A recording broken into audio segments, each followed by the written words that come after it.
Associada aos descobrimentos durante os séculos XV e XVI, a Angra do Heroísmo é o exemplo da criação de uma cidade inteiramente ligada à função marítima, tendo sido porto de escala obrigatória das frotas da África e das Índias. Em 1983, a Unesco classificou-a Patrimônio Mundial pela importância de seu centro histórico e das fortificações militares.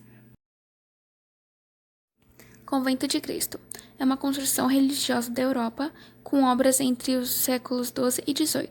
O convento reúne elementos arquitetônicos românicos, góticos, manuelinos, renascentistas, maneiristas e barrocos. Em 1983, a Unesco declarou o monumento Patrimônio da Humanidade.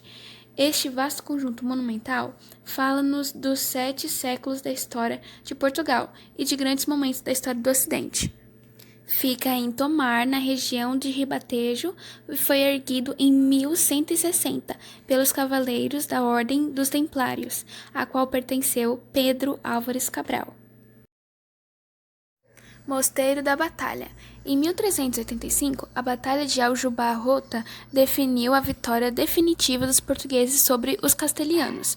Para celebrar o feito, em agradecimento à Virgem Maria, o vitorioso rei Dom João I mandou construir o Mosteiro da Batalha, marcante presença de estilo manuelino e traços de gótico final europeu. Este monumento foi tombado pela Unesco em 1983. O chocalho português é um instrumento de percussão idiofone, com um badalo interno único, normalmente pendurado numa cinta de couro ao redor do pescoço do animal. É utilizado tradicionalmente pelos pastores para localizar e controlar os seus rebanhos. Os chocalhos são feitos manualmente em ferro e em forma de taça, contendo cobre e estanho, barro e palha. O conhecimento técnico é transmitido de pai para filho. Em Portugal, a localidade de Alçaçovas é o principal centro de fabrico de chocalhos. No entanto, esta prática está cada vez menos sustentável, devido a recentes mudanças socioeconômicas e novos métodos de pastagem. A maioria dos chocalhos são agora produzidos usando técnicas industriais mais baratas. Atualmente, existem apenas 11 oficinas e 13 fabricantes de chocalhos, 9 dos quais têm mais de 70 anos de idade. Necessitando de uma salvaguarda urgente, foi tombado pela Unesco em 2015. Bisalhães, em Portugal, é conhecida como a terra dos produtores de potes e panelas, ou mais especificamente, o local onde é produzido barro preto. Feita com argila preta, executada com fins decorativos e para a confecção dos alimentos, a prática tradicional encontra-se inscrita no brasão das armas da aldeia e constitui parte integrante da identidade da comunidade.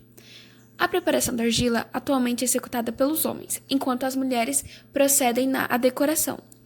O futuro da prática encontra-se em perigo devido ao número decrescente de artesãos, diminuindo o interesse das gerações mais novas para continuar a tradição e a procura generalizada de recipientes alternativos, produzidos de forma industrial. Mosteiros dos Jerônimos. O mosteiro é uma joia do estilo manuelino. É um estilo português que tem elementos arquitetônicos do gótico final e do renascimento. É associado a uma simbologia régia, cristológica e naturalista. No ano de 1833, o mosteiro perdeu por decreto a sua influência religiosa e social. Depois, em 1907, ele recebeu o título do Monumento Nacional. Em 1983, ele recebeu o título de Patrimônio Nacional. A Torre de Belém. A sua estrutura é dividida em duas partes. Hoje ela é uma referência cultural. A torre ela foi tombada no ano de 2007 pela Unesco. Centro Histórico de Évora, um dos grandes centros urbanos do sul do Reino Português, é um lugar que oferece as primeiras grandes obras arquitetônicas do Renascimento Ibérico e foi tombado no ano de 1986. Figurado de Estremoz, um patrimônio cultural e material da humanidade. A produção de figurado em barro Ela envolve um processo de produção de vários dias. Os elementos são montados antes de serem cozidos em um forno elétrico, porque eles são feitos de barro. Logo depois eles são pintados e logo em seguida cobertos com um verniz incolor. A figura de argila seguem temas específicos e são vestidos de acordo com a região. Carnaval de Podense. O Carnaval de Podense, também conhecido como Entrudo Chocalheiro, é uma prática social relacionada com o fim do inverno e o início da primavera, entre o domingo e a terça-feira de carnaval. A paisagem da cultura da vinha da Ilha do Pico é composta por uma faixa de território que abrange parcialmente as costas norte e sul e a costa oeste da ilha, tendo como referência emblemática dois sítios: o Ladígio da Criação Velha e o Lagido de Santa Luzia, implantados em extensos campos de lavas, caracterizados por uma extrema riqueza e beleza natural e paisagística. Este bem consiste numa espantosa rede de longos muros de pedra, espaçados entre si, que correm paralelos à costa e penetram em direção ao interior da ilha. Estes muros foram erguidos para proteger do vento e da água do mar as videiras que são plantadas em milhares de pequenos recintos regulares, colados uns aos outros. Por conta disso, a Ilha do Pico foi tombada em 2004. Fortaleza de Elvas. A cidade de Elvas constituiu um ponto estratégico de defesa da fronteira e herdou um vasto patrimônio militar de reconhecido valor e autenticidade.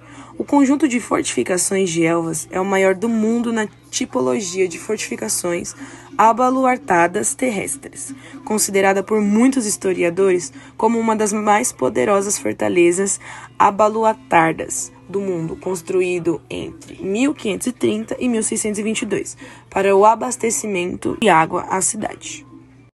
Sintra foi a primeira paisagem cultural a ser inscrita como patrimônio mundial. Prevalece até hoje o jogo entre a natureza e a ação do homem, que modificou a sua roupagem vegetal e a harmonizou. Sintra foi no século XIX o primeiro foco da arquitetura romântica europeia. Se desenvolveu como um dos centros da arquitetura romântica na Europa. Falcoaria. Sendo originalmente um método de obtenção de alimentos, a prática da falcoaria tem evoluído ao longo do tempo no sentido de se associar à conservação da natureza, ao patrimônio cultural e às atividades sociais dentro e entre comunidades. Os falcoeiros treinam, fazem voar e criam aves de rapina, desenvolvendo um vínculo com as aves e tornando-se os seus principais protetores. Inscrição de tombada realizada em 2016. Fado. O fado é um gênero artístico que combina a música com a poesia, sendo amplamente praticado em várias comunidades de Lisboa. O fado é geralmente interpretado por um único cantor, masculino ou feminino, tradicionalmente acompanhado por uma guitarra acústica e uma ou mais guitarras portuguesas. É cantado por artistas profissionais, em concertos ou nas casas de fado, e por fadistas amadores em inúmeras associações comunitárias nos diferentes bairros lisboetas. Inscrição realizada em 2011.